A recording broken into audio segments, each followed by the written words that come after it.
It is the year 1898 in the Congo Free State. You live in a small settlement beside the Lomami River.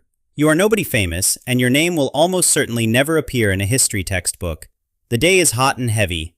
Before the sun has managed to break through the darkness above the forest canopy, you are awake to the hiss of insects and the clamor of birds. Your wife is sleeping beside you. In the corner of the hut, your children lie curled together. Breakfast consists of a few boiled cassava roots. There is no time to prepare anything else. You eat quickly, looking into the faces of those closest to you. Perhaps you are seeing them for the last time. You hurry because, in this country, even time belongs to someone else. It belongs to King Leopold II. You set off into the jungle with a single task, to find wild Landolphia vines, plants that have become the gold of the industrial age. From a cut in the vine, a pale, sticky liquid slowly seeps out. It is not milk, but latex, a solution containing natural rubber. Once it hardens, it becomes pure profit for the white masters of Europe. You have no buckets, jars, or leather containers. Your hands are the only tools available to you. You let the latex drip directly onto your skin again and again until it builds into something like a thick glove across your hands and forearms. When the rubber sets, you grit your teeth and pull it away in one swift movement, then repeat the process. That is assuming, of course, that you find a rubber-producing vine at all. To your misfortune, there is none to be found. You have already been searching for several hours, and you are not the only person trying to meet the collection quota imposed from above. Someone has already passed through this part of the forest and taken the rubber. Night overtakes you. Before long, a search that was meant to last a few hours stretches into several days.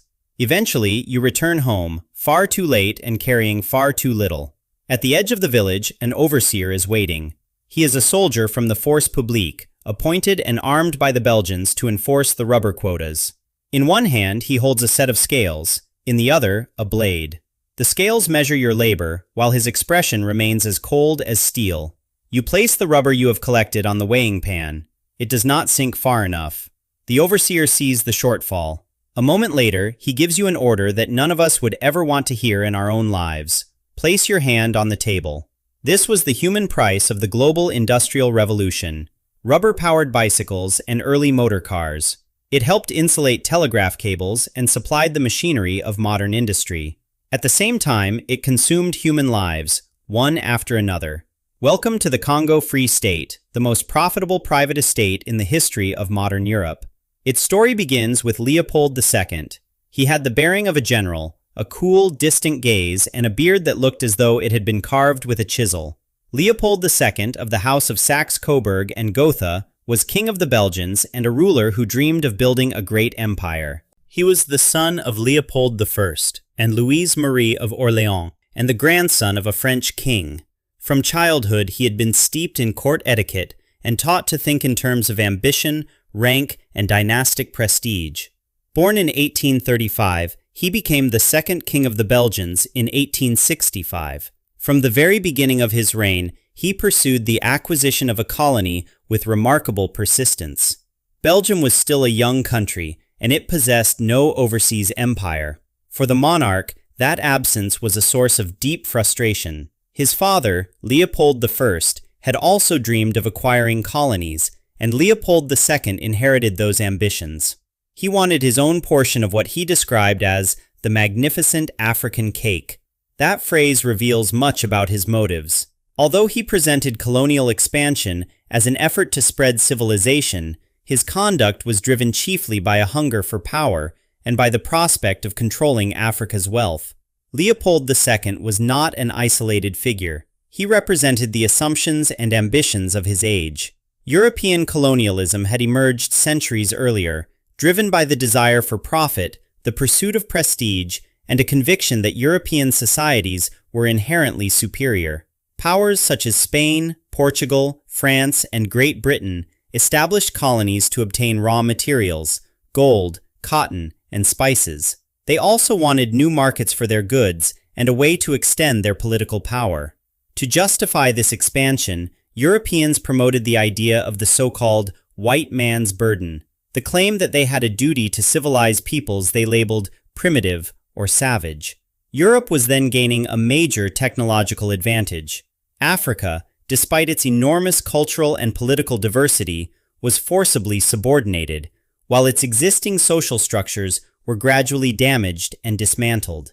One of the most important mechanisms behind this system was the triangular trade. European ships carried manufactured goods, weapons, and alcohol to Africa. There, enslaved people were captured or purchased and transported across the Atlantic to the Americas. They were forced to work on plantations, producing commodities such as sugar, tobacco, and cotton. Those commodities were then shipped back to Europe. That was the shape of the triangle. The system enriched Europe, while Africa endured a demographic catastrophe and centuries of exploitation. Before 1876, however, European control of Africa was concentrated mainly along the coast. Britain, France, Portugal, and the Netherlands maintained trading ports, military forts, and missionary stations. Much of the continent's interior remained unfamiliar to Europeans and had not yet been explored by them in any systematic way. The situation began to change during the second half of the 19th century. Rivalry between European powers intensified. New technologies, including firearms and improved forms of transport, made movement and conquest easier. At the same time, the expanding industries of Europe demanded a steady supply of raw materials. Together, these developments created a growing interest in Africa. Explorers such as David Livingstone and Henry Morton Stanley traveled into the interior. Their expeditions gave Europeans more information about Central Africa while also drawing attention to the region's natural resources.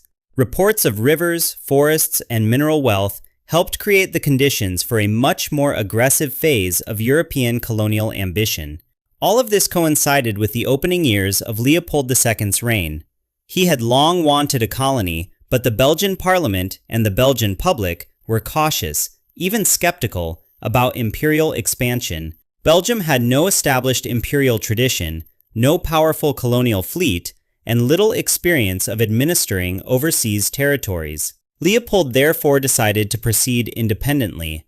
He would build his African project through organizations that appeared international, humanitarian, and scientific, while keeping his personal objectives at the center of the undertaking. The first major step came in Brussels in 1876 with the International Geographical Conference. Leopold II convened the meeting as part of his wider plans for expansion. Officially, the conference was intended to explore and civilize Central Africa through scientific research, cartography, the suppression of the slave trade, and support for Christian missions. In reality, these ideals provided political cover. Leopold wanted to establish a network of influence and secure international approval for taking control of the Congo territories as his own private colony. Under the language of philanthropy and a civilizing mission, geographers and travelers from across Europe were brought together to discuss the exploration of Central Africa. The meeting led to the creation of the International African Association. Its stated purpose was to coordinate the enlightenment and development of Africa's interior. Leopold II himself became its head. In practice, the association served as a screen for the king's private ventures in the Congo Basin. 2 years later, in 1878, Leopold took another step. He established the Committee for the Study of the Upper Congo. Officially, the committee existed to investigate commercial opportunities and the prospects for navigation in the basin of the Congo River. In reality, it was another instrument in the pursuit of Leopold's personal ambitions. He was methodically working towards the acquisition of a colony of his own in Africa. Leopold did far more than set up one international body after another. He also employed Henry Morton Stanley, the celebrated explorer, to establish trading posts and negotiate treaties with local chiefs. Between 1879 and 1884, Stanley secured hundreds of such agreements, roughly 450 in all. Under European legal ideas, these documents handed sovereignty over vast tracts of land to Leopold II. For the African chiefs who put their marks to them, however, the meaning of the agreements was often impossible to grasp. Many believed they were forming an alliance or opening a route for trade. They did not understand that, in European terms, they were supposedly surrendering their land to the king of the Belgians. Nor were they offered anything remotely equal to what was being claimed.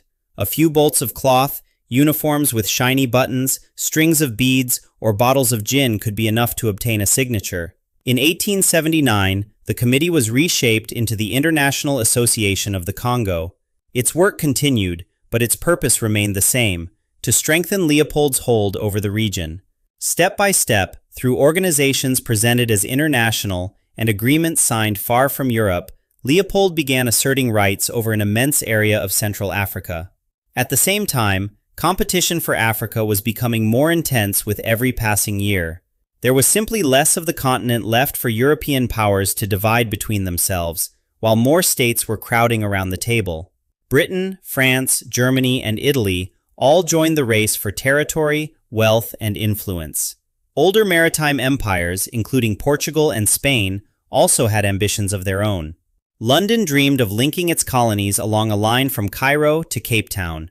Paris wanted an empire stretching from the Atlantic across towards Sudan. Berlin, as the representative of a newly powerful Germany, sought both prestige and resources. Italy entered the contest late, but with energy. Even so, its defeat at Adwa in 1896 was a reminder that Africa would not always be defenseless before European expansion. This scramble was chaotic and often violent, so a conference was called in Berlin in the years 1884 and 1885. 14 states took part. For Leopold, it was the decisive moment. His representatives, among them Henry Morton Stanley, put forward a plan for a political entity in the heart of Africa. It was said that this new arrangement would guarantee free trade, prohibit slavery, and bring civilization and development. The interior of the continent, including the Congo Basin, was harder to control and seemed less attractive than some coastal regions. Giving Congo to a ruler described as neutral, such as Leopold II, also appeared to offer a way of avoiding conflict between the principal colonial powers, particularly Britain, France, and Germany. Leopold was highly effective at persuading those assembled in Berlin that his work in Congo would be philanthropic. He claimed that he would combat slavery and encourage free trade. Taken together, these promises made the transfer of such enormous lands to Leopold seem far less controversial than it should have been. To many observers, it sounded like the fulfillment of the age's finest ideals. In reality, it was an exceptionally effective smokescreen. On the 26th of February, 1885, the General Act of the Berlin Conference created the Congo Free State and recognized the International Association of the Congo. Officially, it was not a Belgian colony. It was the personal possession of Leopold II. The scale was extraordinary. Congo was around 76 to 80 times larger than Belgium. Belgium covered roughly 30,000 square kilometers, while Congo extended across about 2,300,000 square kilometers. The Congo Free State became the largest private colony and indeed the largest private possession in modern history. Leopold was now formally its sovereign ruler. His obligations to the other powers included free trade, opposition to slavery, and a supposed mission to bring civilization. Before long, those public commitments would prove to be the complete opposite of the future he had in mind for Congo. So, by the end of the 19th century, Leopold II, King of the Belgians, had used European colonial rivalry to acquire Congo as a private domain. He presented his ambitions as a humanitarian and scientific undertaking. In 1876, he had convened an international geographical conference and created the International African Association, an institution which, in truth, served his own interests. He then sent Henry Morton Stanley to make treaties with local chiefs, many of whom did not understand what the documents meant. Those treaties allowed Leopold to lay claim to immense territories across the Congo Basin. At the Berlin Conference of 1884 and 1885, he persuaded the other powers to acknowledge those claims by promising free trade and a campaign against slavery. The result was recognition of the Congo Free State as his personal property. Diplomacy, propaganda, and rivalry between great powers had enabled Leopold to seize Congo, not for Belgium as a colony, but for himself. That can sound almost absurd from a distance. It is easy to ask how people could have been so blind more than a century ago. How could so few have recognized what was happening? But perhaps the idea is not as remote as it first appears. Imagine a famous billionaire in the modern world, celebrated as a philanthropist, announcing a plan to save the Amazon rainforest from illegal logging. He creates a foundation, convenes an international climate conference, gains favorable media attention, and promises cooperation. Then he persuades the United Nations that he can turn the project into an example of sustainable development. His mission receives international recognition, and the campaign to save the Amazon appears to be moving forward at full speed. The billionaire speaks constantly about the initiative on social media. People are impressed. Yet how many of us have actually been deep inside the Amazon rainforest? Who is able to check what is really happening there, or whether the promised help is reaching the people and places for which it was intended? Then, after several years, it emerges that the same man has been extracting lithium and timber on an enormous scale. Local people have been forced to work, and the region has been left devastated. It would be shocking, but that is precisely what Leopold II did in 19th century Congo, while presenting himself as an opponent of the slave trade and a man bringing enlightenment to Africa. Why did he want Congo in particular? As so often, the answer lies in money, in the wealth that could be drawn from exploiting this specific country. But to understand that, it is necessary to look first at Congo itself and at Africa more broadly. Despite the claims heard in Berlin, this was not an empty place waiting for Europeans to give it purpose. Before Stanley arrived, before European greed drew its boundaries across the map, there was a land following its own rhythms, dense jungles, and a river greater than any other in Africa. For centuries, mapmakers in the white world placed Africa at the edge of civilization. It was a vast green continent, obscured by ignorance, labeled terra incognita, and supposedly inhabited by people without history, states, or writing. It was described as barbaric, wild, and unknown. Yet that picture was false. Africa possessed a long and varied past of its own. The kingdoms of Mali, Benin, Congo, and Songhai flourished there. Gold, ivory, salt, and even scholarly manuscripts moved along trans-Saharan routes, linking Timbuktu with Cairo and Istanbul. Теги расставлены с сохранением исходного текста и заданного ритма. Использовано 19 тегов. Even in places which are now imagined only as tropical forest and isolated villages in the Congo Basin, there were intricate communities. They had beliefs, laws, and economies based on land and exchange. Congo lies at the center of this continent, straddling the equator and encompassing the immense basin of Africa's second longest river, the Congo. It is deep, winding, and difficult to master. Today this territory is divided between two states, the Democratic Republic of the Congo and the Republic of the Congo. During the 19th century, however, this whole land of thousands of kilometers of untouched forest, rivers, and peoples abruptly became an object of intense interest to European powers. Above all, it captured the attention of one man, Leopold II. This part of Africa has an equatorial climate, hot and wet throughout the year. Temperatures generally remain between 25 and 30 degrees Celsius.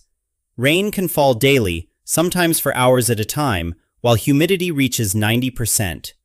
The sun is present almost constantly, but it seldom penetrates the dense roof of leaves above.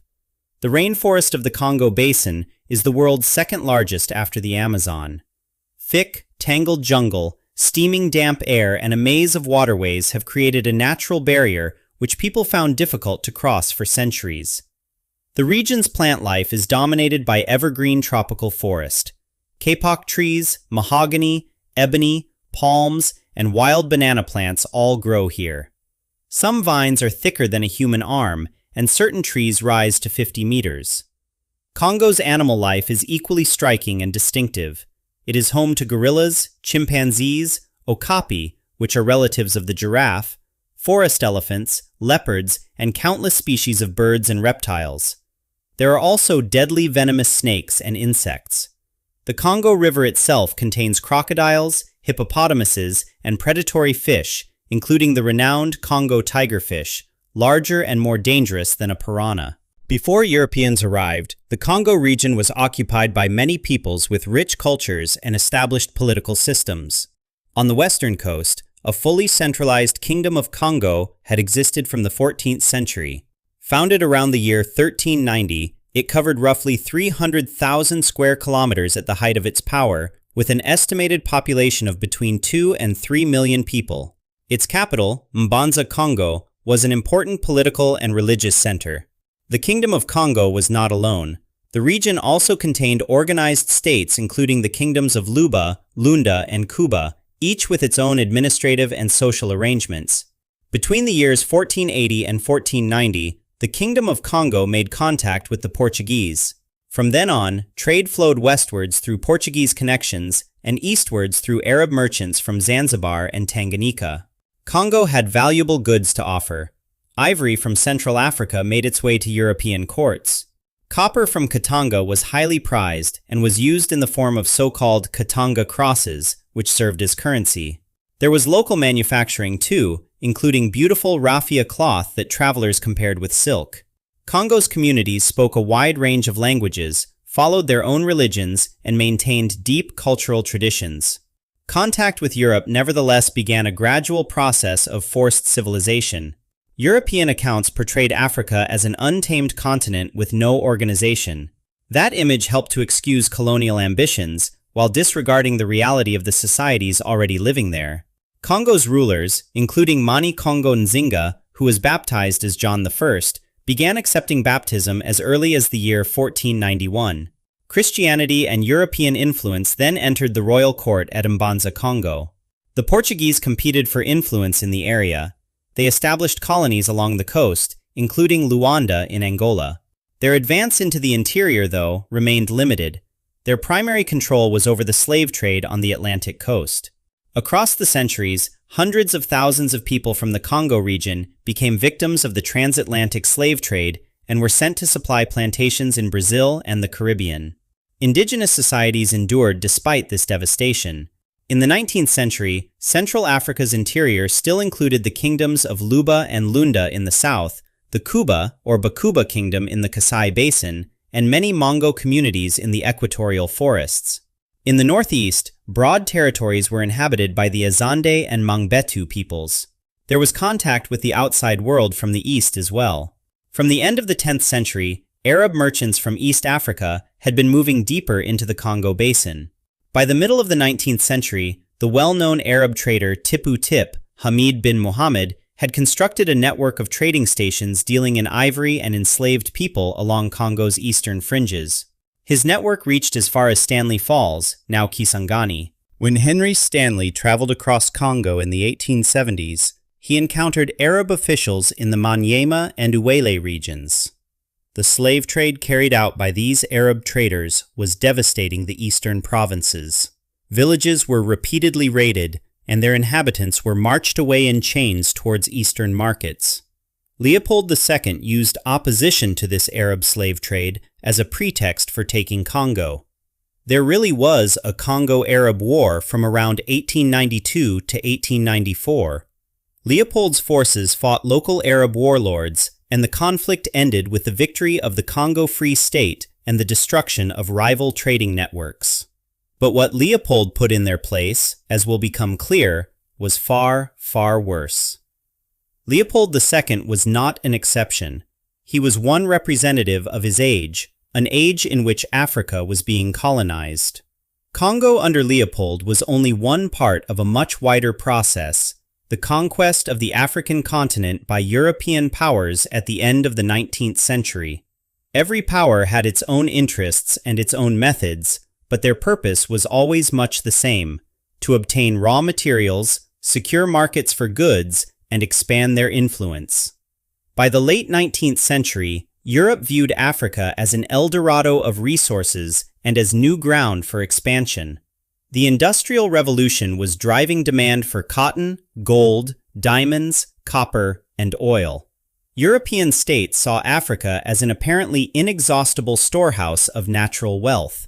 The continent also offered fresh markets for European products and places where capital could be invested. Africa was further seen as a destination for surplus populations, particularly through emigration and settler colonization. Together, these factors made it the focus of fierce colonial competition. The French advanced from the west, moving from Senegal through Gabon and towards Congo. There, Pierre Savorgnan de Bratza, Stanley's rival, founded trading posts of his own, and made agreements with local chiefs. This was how French Congo emerged, followed by French Equatorial Africa, a network of subordinated territories. The territories administered from Paris followed a familiar pattern. Protection and assistance were often promised at first, only for systems of forced labor and repression to be introduced afterwards. The British approach looked somewhat different. They frequently worked through trading companies, which gradually became extensions of the British Empire. In Nigeria, Ghana, and Kenya, these companies built factories and railway lines and reshaped local economies around plantation production. Cotton and tea were among the most important crops. Local intermediaries were also used to help enforce the new order. The broad aim was to create colonies that could support themselves economically while remaining under the complete authority of London. In many areas, military force was applied from the beginning. Sudan and Rhodesia were two notable examples. The Germans arrived later than the other major powers, but their methods were often especially aggressive. In Cameroon, Togo, German East Africa, and German Southwest Africa, they established military administrations and attempted to crush every form of resistance. Between 1904 and 1908, in the campaigns against the Herero and Nama in what is now Namibia, they tried to impose German culture, the German language, and a system of forced labor. Portugal had maintained a presence in Angola and Mozambique since the 15th century, yet it was only during the 19th century that the Portuguese created fully developed colonial systems there. These systems depended on the enslaved or semi-enslaved labor of black inhabitants, the extraction of raw materials, and almost total control over social life.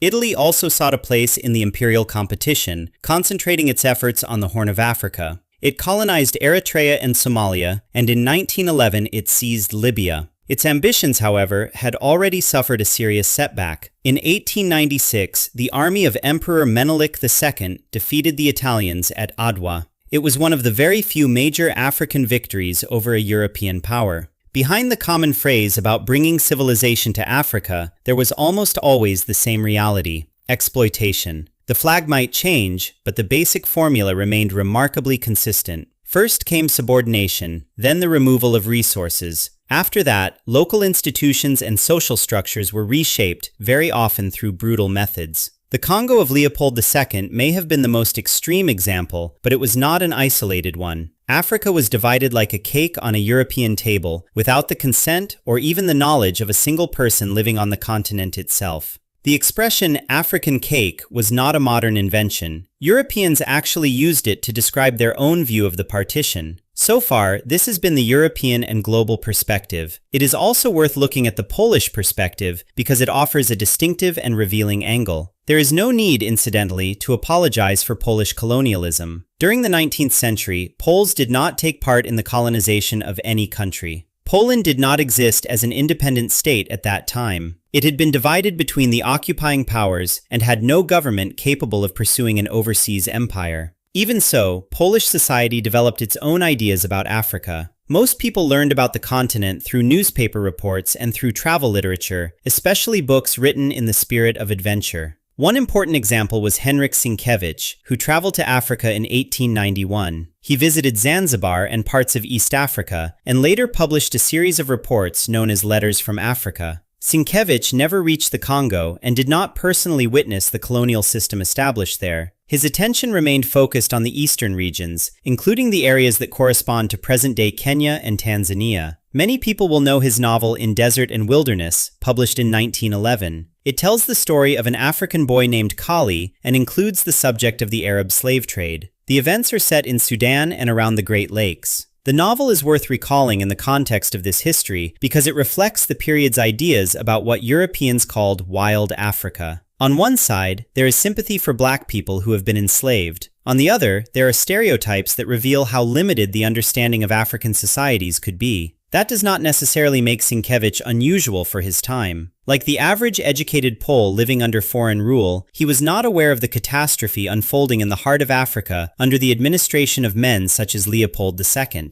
There is another figure who matters even more directly to the Polish perspective, Joseph Conrad, and his literary work, Heart of Darkness. The novella appeared in 1899. Konrad was Polish by birth.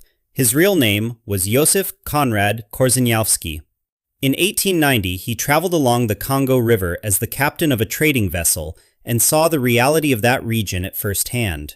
Through Konrad's writing, the wider world was given one of its earliest glimpses into the darkness of Leopold's Congo.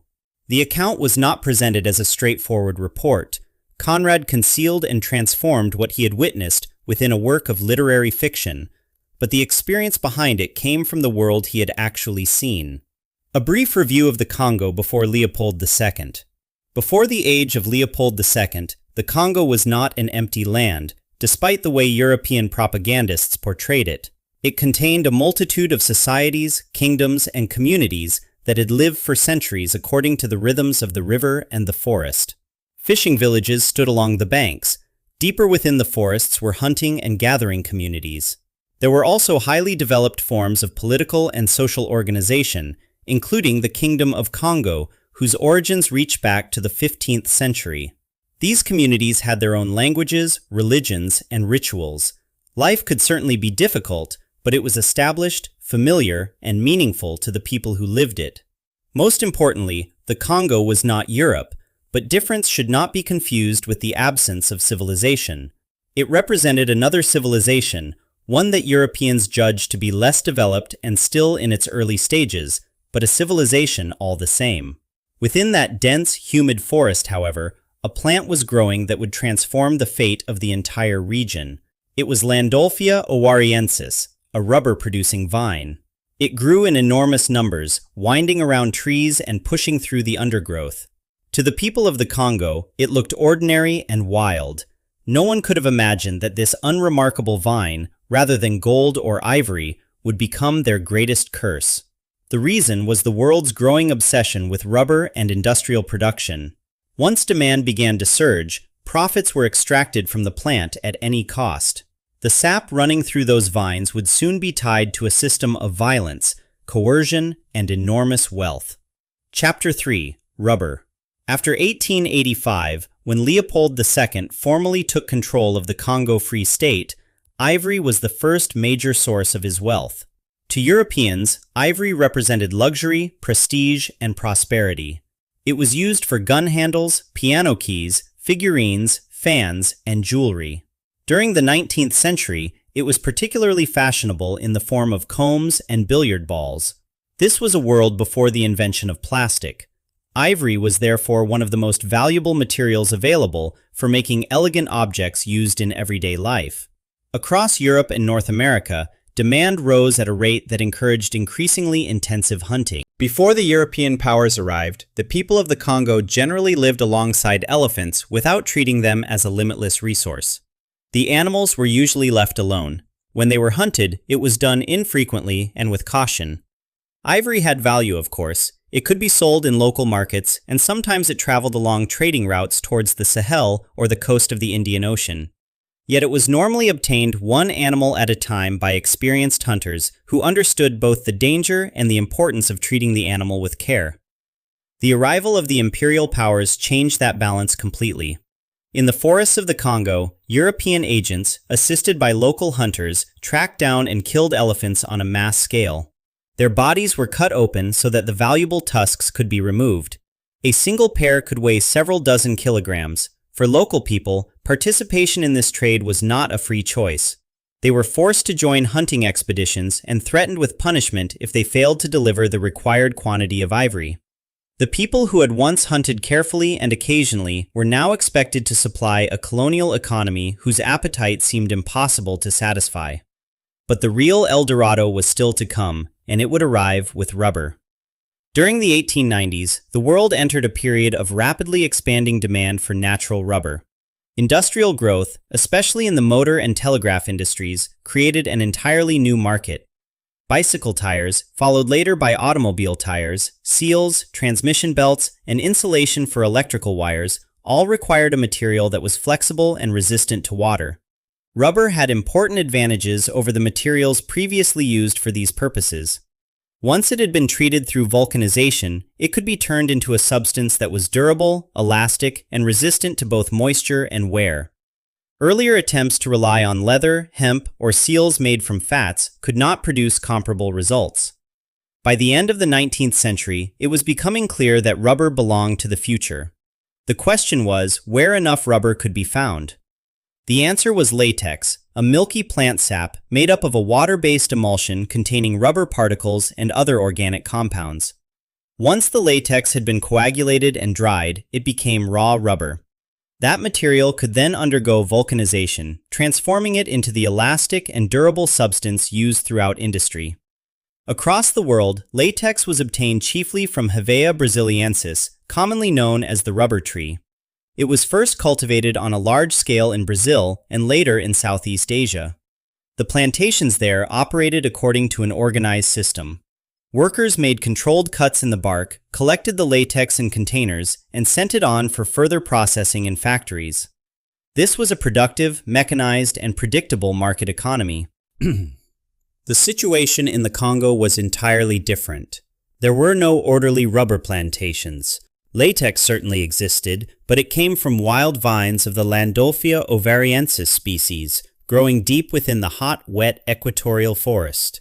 Local communities had known these vines for generations, yet they had used them only on a small local scale. The sticky substance could seal vessels, serve as an adhesive, and occasionally play a part in ceremonies, but it had never been gathered as a mass commodity.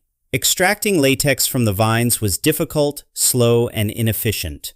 Under an ordinary economic system, it would have had little commercial value. The process cost too much and produced too little. But the Congo was not operating as a normal market. It had become the private labor camp of Leopold II. After the Berlin Conference recognized Leopold II's personal rule over the territory of the Congo Basin in 1885, the Belgian king set about turning the region into an efficient source of income. In 1891 and 1892, Leopold issued decrees establishing a monopoly over the trade in rubber and ivory. Those decrees declared all land in the Congo that had not already been occupied to be state property. That made it possible to hand vast areas to private concessionary companies. The territory was then divided into different economic sectors. Some regions were classified as the king's personal domain, known in French as the Domaine de la Couronne. Other areas were granted as concessions to major commercial companies, including Abir, the Anglo-Belgian India Rubber Company, and the Compagnie du Katanga. These companies were given the right to exploit natural resources, above all rubber and ivory, in return for sharing part of their profits with the royal treasury. But why, someone might ask, would the people of the Congo gather this rubber at all? The answer was brutally simple. They had no choice. When the Berlin Conference recognized Leopold II's claim to the Congo Basin in 1885, the Congo Free State was created. It was formally an independent entity, but in practice it was the private possession of a single man. Leopold II did not merely take control of the land, he took control of the people living on it as well. There was no representative political system, no meaningful local consultation, and no form of self-government. The inhabitants had no vote and were not treated as citizens. They were a labor force, answerable to colonial administrators and soldiers.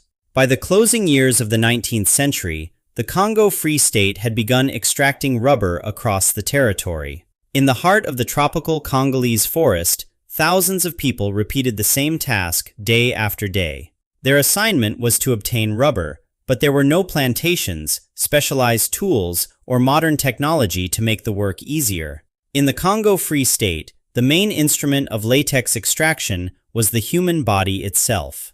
The Landolphia vines grew wild among the dense vegetation and did not yield their sap easily. Reaching them meant forcing a way through thorns, climbing trees, and hauling oneself along wet branches. People had to move through the forest almost like animals simply to reach the plants. When, after all that effort, a vine was finally cut and its slow-running sap began to emerge, there were often no bowls or collecting vessels available.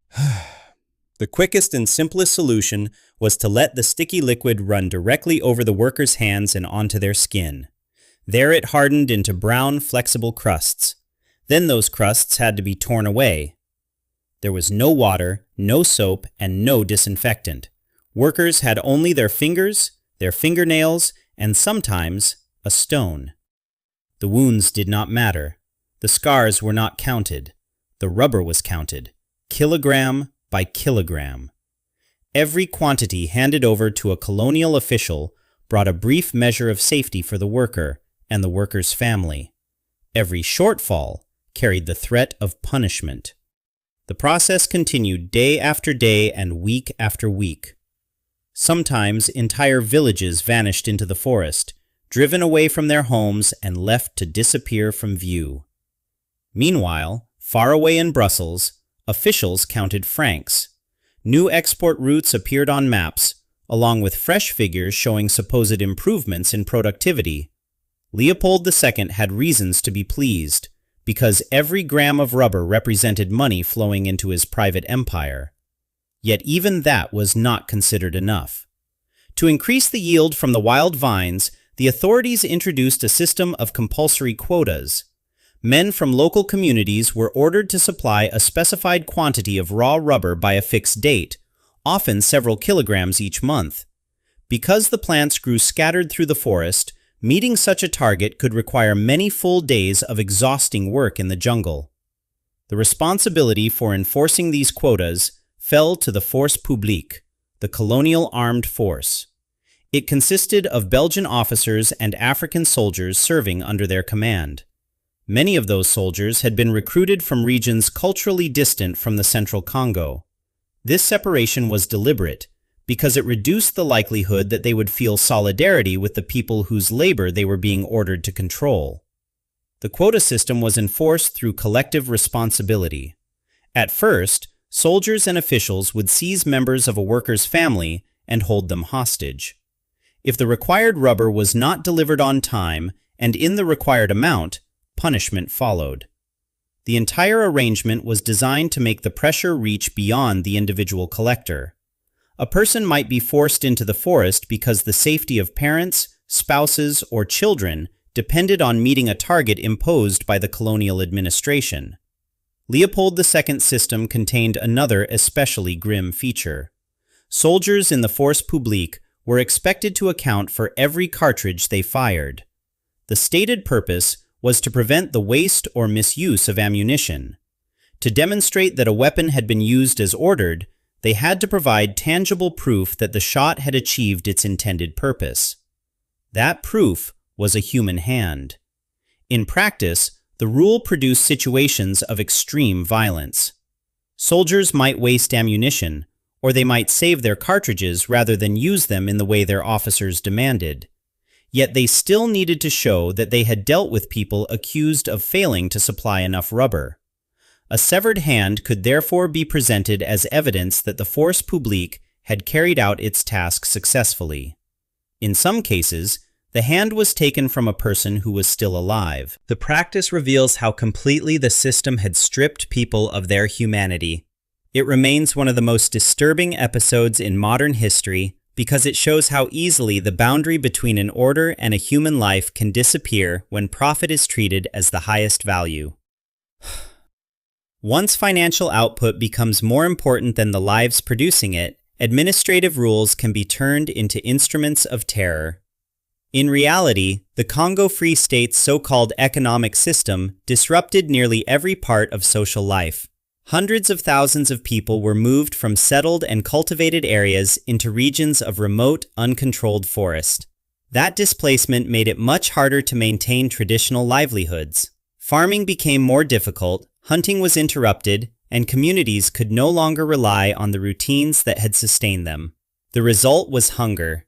As people grew weaker, disease spread more easily through the population. Smallpox, sleeping sickness, and typhoid fever all took a heavy toll among communities already exhausted by forced labor, displacement, and inadequate food. Faced with such conditions, desperate people began fleeing deeper into the forest. Entire villages were abandoned as their inhabitants tried to escape the officials and soldiers demanding rubber. There are no reliable official figures for the number of people who died or disappeared. The administration created by Leopold II had little interest in recording how many people lived in each village, how many vanished into the bush, or how many succumbed to hunger and illness. The figures that mattered to the authorities were different ones: the quantity of rubber collected and the percentage of the quota achieved. Even so, historians have pieced together a broader picture from fragments of administrative reports, the observations of missionaries, and surviving testimonies. These sources lead to a shared conclusion. The population of the Congo territory fell by roughly half over the 40 years between 1880 and 1920. Half. Even allowing for the uncertainty of the evidence, that represents, by the most cautious estimates, around 8 million and possibly as many as 10 million human lives. These were people whose lives and existence were brought to an end by a system that measured the value of the forest in rubber and the value of its inhabitants only in their ability to produce it. They disappeared from exhaustion, disease, and hunger. Because there was no one left to tend the fields or gather the harvest. There was no one to care for the sick. They died quietly, far from newspapers, reporters, and cameras. Many ceased to exist, without graves, memorials, or even names. The Congo was facing a demographic catastrophe on a scale comparable with the greatest crimes of the 20th century. Yet for decades, it remained almost entirely outside the consciousness of the Western world. Why? Because it had not happened in Europe. It did not come with uniforms, and it did not take place in camps surrounded by barbed wire. In the Congo, there was only silence, and millions of lives quietly extinguished.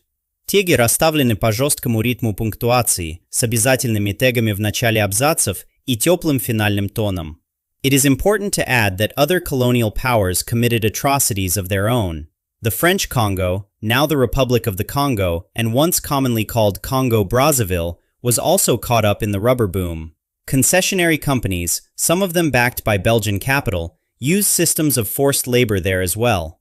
Their practices were exposed, among other places, in reports written by Pierre de Brazza, the French explorer and former colonial administrator.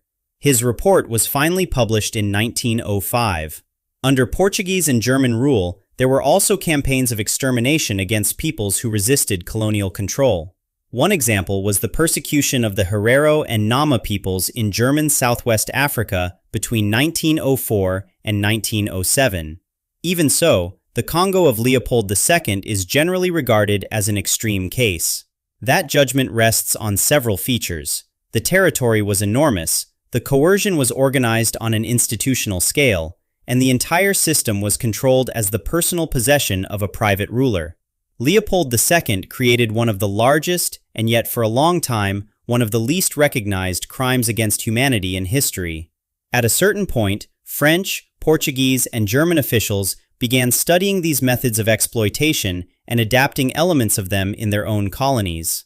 Before long, however, the abuses committed in the Congo Free State would become impossible to conceal. For almost 2 decades after the creation of the Congo Free State in 1885, the Western world failed to respond to the disaster unfolding in the heart of Africa.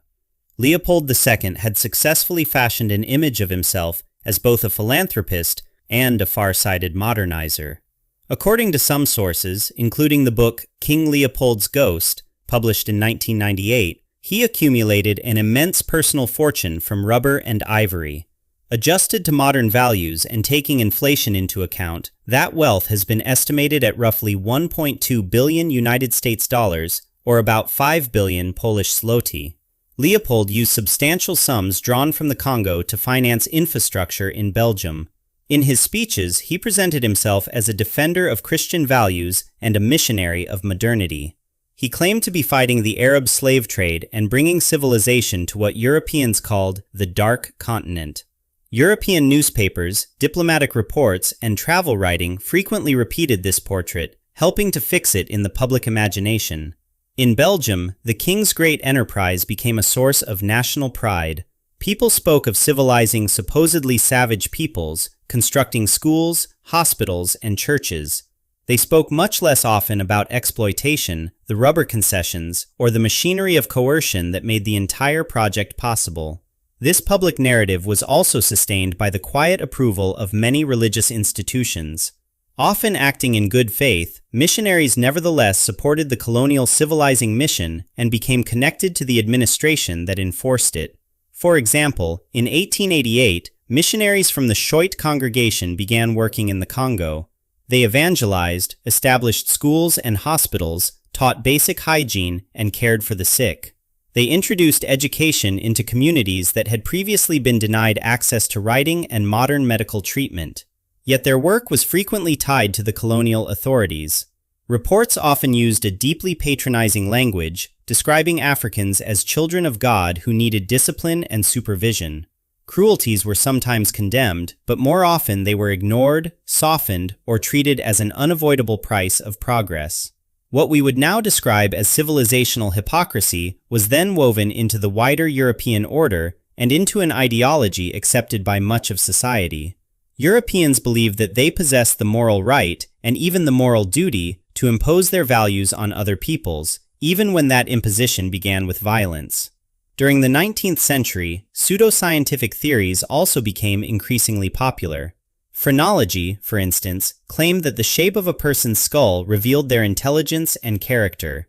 Phrenologists applied these ideas to the skulls of Africans and classified them as intellectually, culturally, and morally inferior to white people.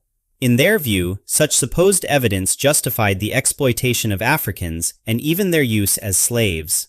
These theories did not create the colonial system by themselves, but they supplied it with a language that made domination appear rational, natural, and scientifically proven. As a result, the silence and passivity of European public opinion allowed the ruthless exploitation of the Congo to continue for many years behind the screen of an alleged civilizing mission. Leopold II denied the accusations right to the end and relied heavily on propaganda. In public, he delivered grand statements about humanitarianism. At a geographical conference in 1876, for example, he declared that he had no ambition other than to serve civilization. He claimed that civilized societies were carrying unprecedented values to the supposedly barbarous peoples of other parts of the world. In 1891, Leopold tried to weaken British criticism of human rights violations in the Congo by employing the writer May French Sheldon. She undertook a journey through the Congo under carefully controlled conditions. After returning, she announced that she had seen more atrocities in the streets of London than anywhere in the Congo. Her statement provided Leopold's defenders with precisely the reassurance they wanted, while the people living under his administration had no comparable platform from which to challenge the official story.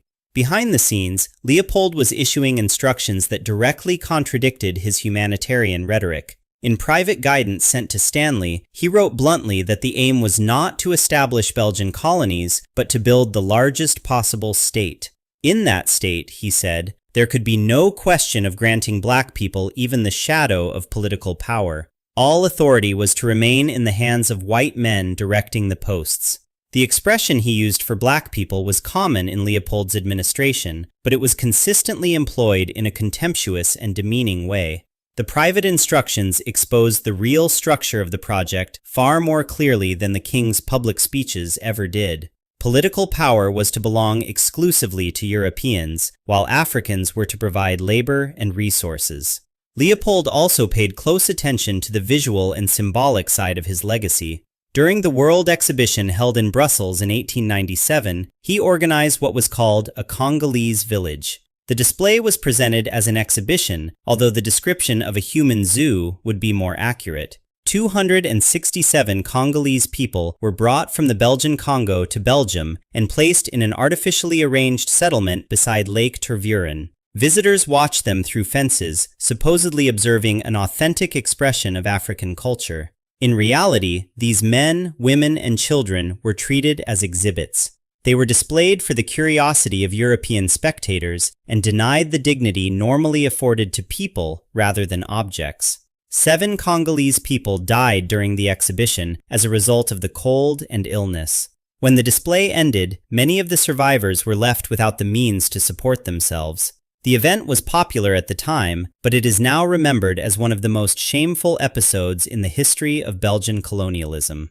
It revealed, in an especially stark form, the contradiction at the center of the colonial claim. Europeans spoke of educating and uplifting Africans while placing them behind fences for public entertainment.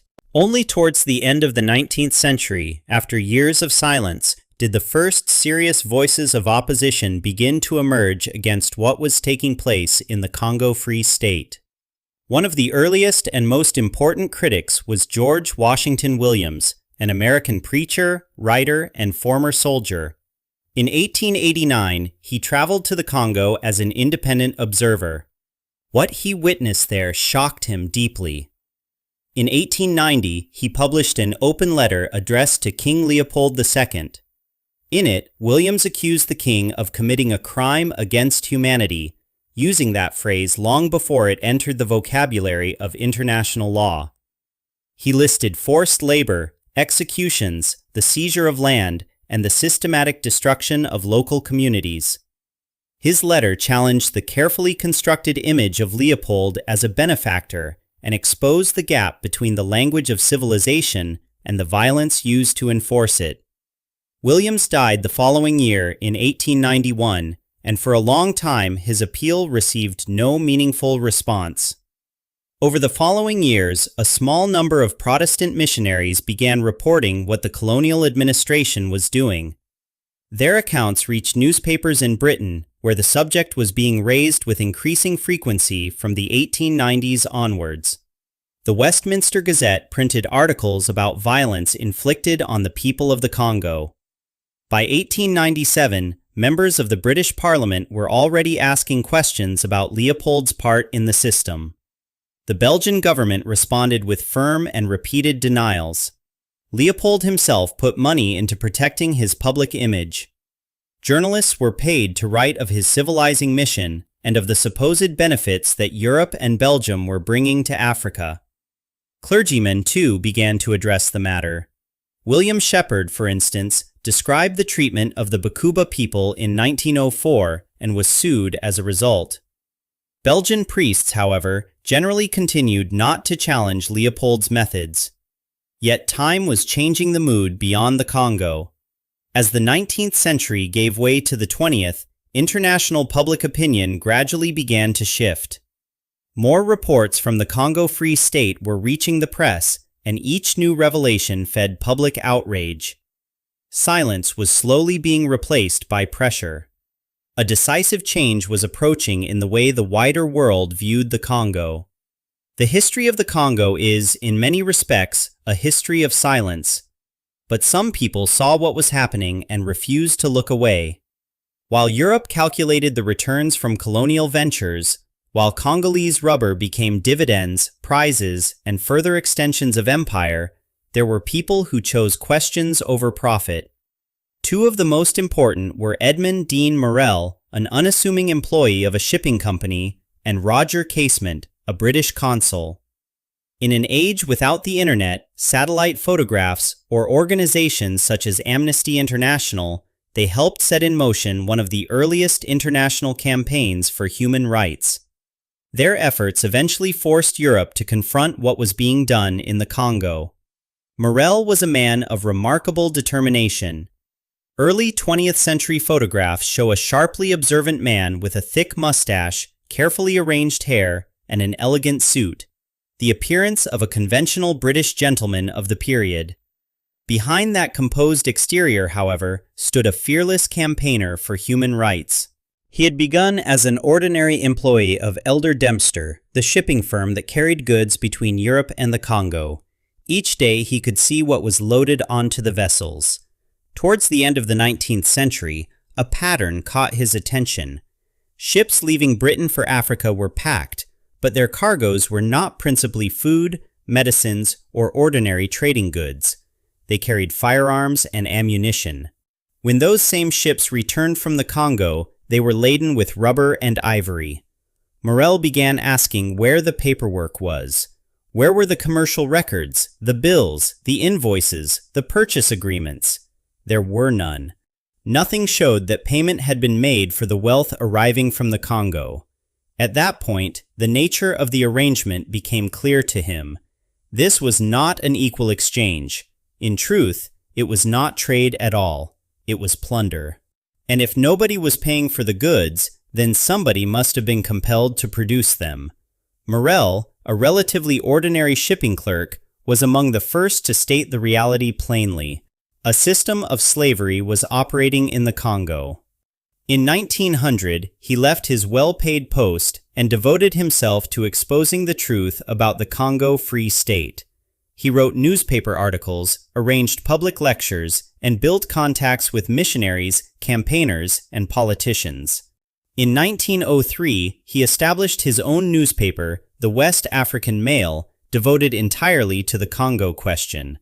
His persistence brought the issue before a growing audience. That same year, 1903, political pressure reached a turning point. Under the force of mounting public concern, the British House of Commons passed a resolution calling for an independent investigation into conditions in the Congo. The Foreign Office sent Roger Casement, an experienced colonial official familiar with African conditions, to investigate. Casement was a striking figure, tall and slender, with an upright bearing that could seem almost aristocratic. He projected calm authority and confidence. His heavy beard and penetrating eyes made him memorable. Whether in diplomatic uniform or a formal suit, he appeared dignified and self-possessed. He traveled through the region, gathered testimony, and spoke with missionaries as well as local people. In 1904, he published a report that left little doubt about the extent of the violence and the systematic exploitation. Casement assembled roughly 40 pages of testimony from missionaries, Congolese residents, and former employees of the colonial administration. These statements described forced labor, killings, and other forms of violence directed at the Congolese population. Photographs of victims were included with the report. They offered powerful evidence that Leopold's administration was using such methods. Casement also laid out in detail the machinery of forced labor, including the rubber quota system. Under that system, local communities were required to keep producing rubber through exhausting, unending work, all under the threat of punishment. When the report appeared in 1904, it provoked international outrage and intensified the pressure on Leopold II. Even before its publication, however, Morel and Casement had already begun working together during that same year. On returning to London from the Congo, Casement sought an ally able to bring these crimes before a much larger public. He found one in Morel, who had already exposed the irregular nature of trade between Belgium and the Congo. Casement persuaded Morel that they needed an organization focused specifically on the Congo. Together with Dr. Henry Grattan Guinness, they founded the Congo Reform Association. Its purpose was to end Leopold's control over the Congo Free State. The association won support from many prominent figures. Its backers included politicians, among them the future Prime Minister Winston Churchill, as well as writers and members of the clergy. Branches of the organization began to appear even in the United States. Meanwhile, Morel continued producing pamphlets and books. One of them was Red Rubber, published in 1906. Its title was an unmistakable image. The rubber was red because of the suffering bound up with its collection. In the book, Morel documented the brutal methods used to obtain the rubber in clear terms. His publications shocked public opinion and added steadily to the pressure. In Belgium, the initial reaction was, as might be expected, denial. Many people found the accusations coming from abroad hard to believe. They dismissed them as Anglo-Saxon propaganda directed against Leopold II. But photographs, missionary testimony, and consular reports could not be concealed indefinitely. Attempting to get ahead of further foreign action, Leopold II created a commission of inquiry in 1904. He hoped it would clear him of accusations of abuse in the Congo Free State. Its members included Edmond Janssens, Advocate General of the Belgian Court of Cassation, Baron Giacomo Nisco, President of the Court of Appeal in Boma, and Edmond de Schumacher, a Swiss Councillor of State and head of the Justice Department in the canton of Lucerne. The commission left Belgium on the 15th of September, 1904, and reached the Congo on the 5th of October. For several long months, it conducted its investigation, visiting many settlements along the Congo River and its tributaries. Its route included Matadi, Leopoldville, Basankusu, Lisala, and Stanleyville. Two of those names deserve particular attention: Leopoldville, now Kinshasa, and Stanleyville. Places, including the town now known as Kisangani, were named in honor of the two men associated with Belgium's expansion into Africa. During the inquiry, investigators collected roughly 100 statements from missionaries, colonial officials, and Congolese people. The evidence recorded a vast number of cases involving coerced labor, violence, and many other forms of abuse.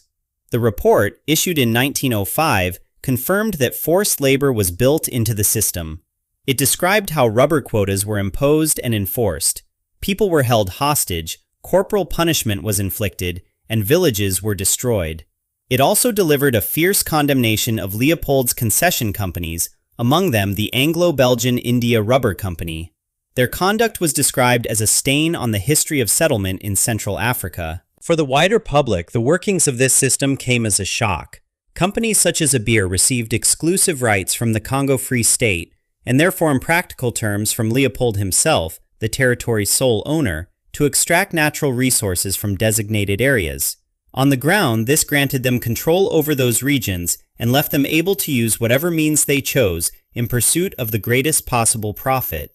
The report was a complete disaster for Leopold. He could no longer mount a convincing defense against the accusations. The world now saw him without the respectable language of bringing civilization to the Congo, and saw the monster he truly was. Yet it is important not to imagine that Leopold II faced any formal responsibility for what had happened under his rule. By 1908, a succession of international scandals, press reports, and consular investigations had finally stirred public opinion in Europe and the United States. By then, Leopold was already fabulously wealthy. Public pressure did force him to surrender control of the Congo to the Belgian state, but this was no confiscation, it was a transaction. The Congo Free State was thereafter remade as the Belgian Congo, a colony of Belgium. Leopold II received 50 million Belgian francs in personal compensation and an allocation for investments he had supposedly lost. He also retained a number of private holdings within the colony itself, including a rubber plantation, from which he continued to draw an income. On top of that, the Belgian government assumed Leopold's Congo-related administrative debts amounting to about 110 million francs. In effect, instead of being punished for his crimes, Leopold was handed a golden cushion. He withdrew from political life as one of the richest monarchs in Europe at that time. He died a year later, in 1909. Many Belgians despised him because of his personal scandals. He had abandoned his queen and taken a mistress several decades younger than himself. At the same time, sections of the elite celebrated him as a builder of Belgium. Streets were named after him and monuments were raised in his memory. For decades, Belgium pushed aside awareness of the scale of what had been done in the Congo. Leopold II was long treated as the father of Belgium's empire, rather than as a tormentor. Albert I succeeded him, while the Belgian state took full colonial authority over the Congo. The campaign led by Morel and Casement had been the first mass international human rights movement in history to compel concessions from a sovereign ruler. Its achievement was only partial, however. After 1908, the worst practices, including corporal punishment and the rubber quotas, were restrained. Those responsible were never brought to justice. Writers also entered the debate over the Congo. Mark Twain published the pamphlet King Leopold's Soliloquy, a satirical speech supposedly delivered by the king himself.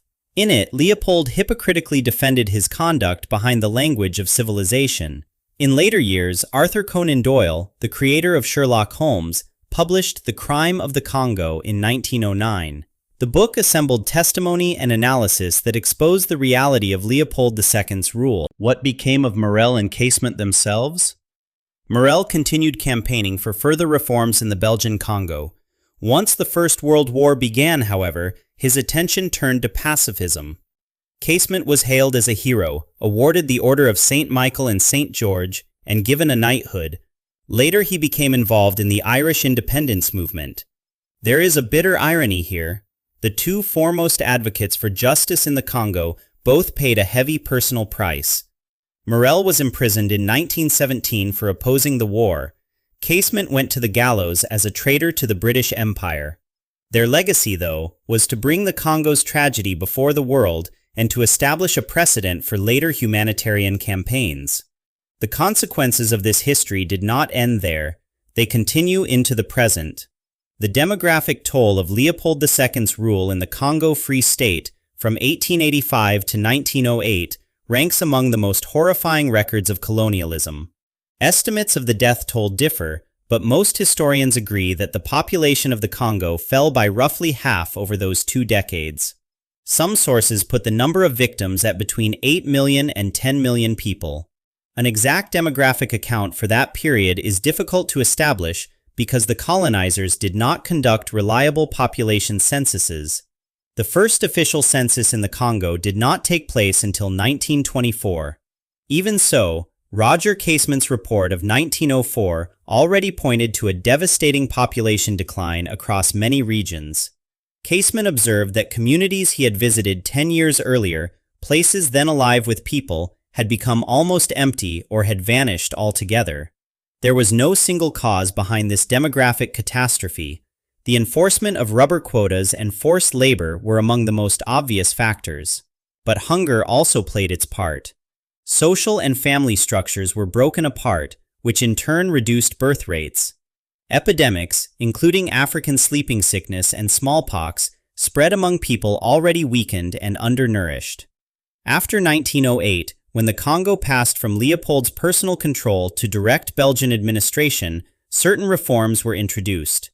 Even so, the trauma of the period and its demographic consequences were felt for generations afterward. For decades, Belgium made no full moral or financial reckoning with its colonial past. Leopold had been made to hand over the Congo, but he never appeared before a court or any international commission. He also kept the enormous compensation already mentioned. When the Belgian monarch died in 1909, he was given a state funeral. In the years that followed, Belgium constructed a myth of beneficial colonial rule. The crimes were not confronted. Statues of Leopold II appeared in Belgian towns and cities, while school textbooks for much of the 20th century offered a one-sided picture of his actions in the Congo. They presented them as the spread of civilization and as a source of prosperity for Belgium. The truth about events in the Congo was either minimized or left out altogether. After 1908, the Belgian authorities did introduce some changes. The most brutal practices were abolished, conditions on plantations were improved, and missionary schools and hospitals began to be established. Infrastructure was expanded, although such construction had begun earlier, including the Matadi to Leopoldville Railway, completed in 1898. The essential point was that the Congo still had no independence. Colonial exploitation continued, simply in a more organized and institutional form. Belgium readily drew immense revenues from the Congo's resources, especially after deposits of copper and uranium were discovered in Katanga during the 1920s and 1930s. Africans still had no political rights, and the role assigned to them was largely that of a source of cheap labor. The Belgian state governed through surveillance and control, treating the Congolese as subjects who had to be watched constantly, rather than as citizens capable of taking part in public life. It was only shortly before the Second World War that the authorities began educating a very small local elite. When the Congo finally became independent in 1960, only a few dozen Congolese people had completed higher education. That fact alone reveals how little the country had been prepared for self-government. Belgian authorities had deliberately kept black people away from senior positions. The consequences of that policy were profound. Leopold II's legacy did not end when his personal rule came to an end. It left a mark that would remain for generations. The Congo had survived in demographic terms, but it emerged from the colonial period devastated socially, economically, and intellectually. That devastation became one of the sources of many later crises: weak state institutions, internal conflict, and dictatorship. In 1965, Mobutu seized power and established a regime that would last for more than 30 years. Within Belgium itself, it was not until the closing decades of the 20th century that people began speaking openly about the crimes committed in the Congo. A book published in 1998 broke through the long silence surrounding the subject. Its appearance shocked the country and prompted a wide public debate. That process of reckoning is still incomplete. In 2020, during the worldwide protests against racism, numerous statues of Leopold II were damaged. Protesters painted the hands of some of them red, turning symbols of royal prestige into reminders of the bloodshed associated with his rule. That same year, Belgium's King Philippe wrote to the President of the Democratic Republic of the Congo. For the first time, a Belgian monarch expressed openly and directly his deep regret for the harm caused by colonialism.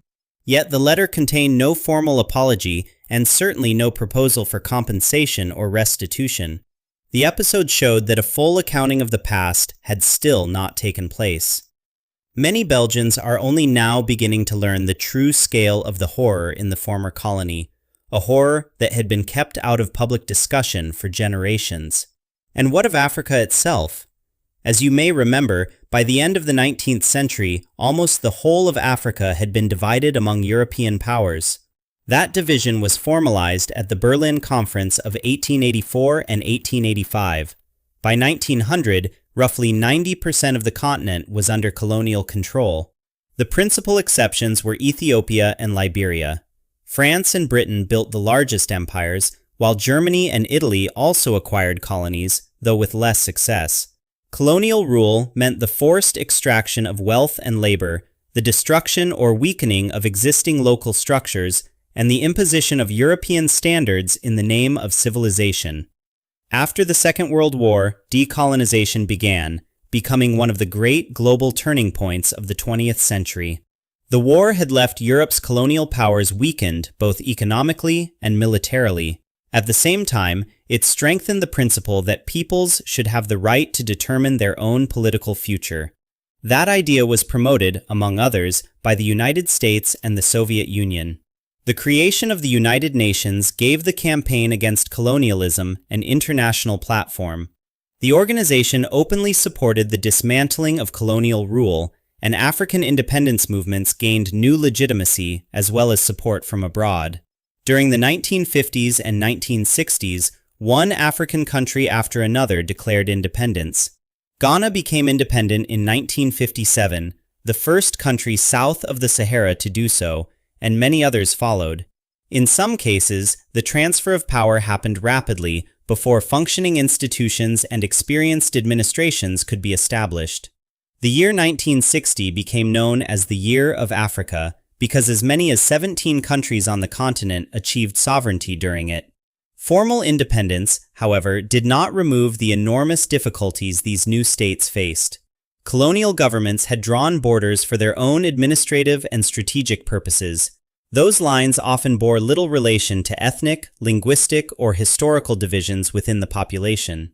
The result was a legacy of tension and conflict that many countries had to confront from the moment they became independent. The shape of those decisions can still be seen on maps today. In many parts of Africa, national borders run in remarkably straight lines, as though they had been drawn with a ruler rather than formed by the histories of the people living within them. But borders were only one part of the problem. There was also a severe shortage of trained personnel. Colonial education systems had generally not been designed to prepare Africans to administer states, manage national economies, or occupy the senior positions that independence suddenly made necessary. That lack of qualified people made it much harder to build effective public institutions. Infrastructure was limited, and what did exist had usually been developed to serve the interests of the former colonial capitals. Railways, roads, and ports were often designed to move minerals and other commodities towards the coast, rather than to connect communities with one another or support balanced development within the new countries. Economic systems followed a similar pattern. They continued to depend heavily on exporting raw materials while importing manufactured goods from Europe. As a result, many African countries were politically independent in name while remaining economically and, in some cases, politically dependent on their former rulers. The colonial relationship had not simply disappeared, it had been reorganized.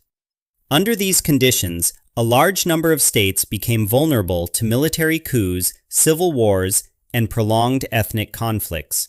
Some of those crises grew out of colonial legacies, others were intensified by the Cold War, when Africa became one of the arenas in which rival global powers competed for influence. Even where the colonial flag had been replaced by a national one, many governments remained tied to the old European powers through trade, finance, diplomacy, and military relationships. Direct political control gave way to less visible forms of influence. Debt became one of the most important of them. So did reliance on the export of raw materials and pressure from international financial institutions. The International Monetary Fund and the World Bank provided loans, but those loans often came with conditions. Borrowing governments were required to introduce what were known as structural adjustment programs.